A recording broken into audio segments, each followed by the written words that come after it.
যোগী মুক্তি। হ্যাঁ, এই কথাই যেন প্রমাণ করে দিয়েছেন স্বামী শিবানন্দ বাবা।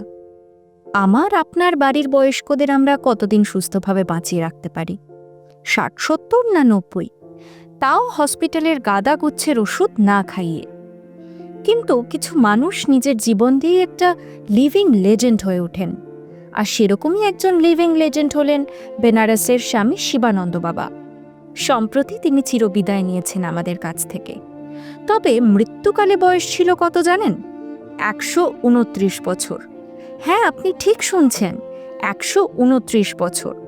শুধুমাত্র যোগার উপর নির্ভর করেই নিজেকে এরকম অদ্বিতীয় করে তুলেছিলেন স্বামী শিবানন্দ বাবা। স্বামী শিবানন্দ বাবার জন্ম 1896 সালে অবিভক্ত বাংলার সিলেটে।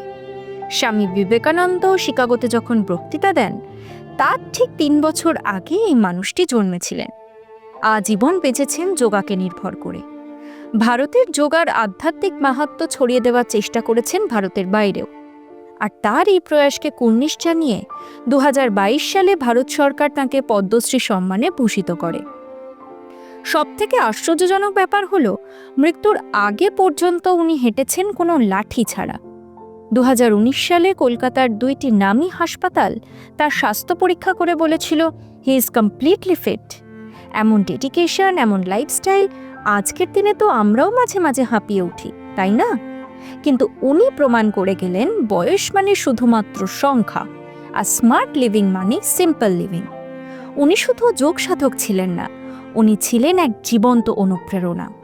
স্বামী শিবানন্দ বাবা, আপনার এই শান্ত, সজীব, অসাধারণ জার্নিকে আমরা গভীর প্রণাম জানাই। কোনো একটা নির্দিষ্ট দিন যোগার জন্য না রেখে আজই শুরু করুন যোগা। শুরুতে হয়তো বোরিং লাগবে, তাতে কি, চেষ্টা করেই দেখুন না সুস্থ থাকার। এরকম আরও ইন্টারেস্টিং ঘটনা শুনতে ফলো করুন শোনো না, আর শেয়ার করুন আপনার বন্ধুর সাথেও। শুনতে থাকুন, শোনাতে থাকুন, শোনো না।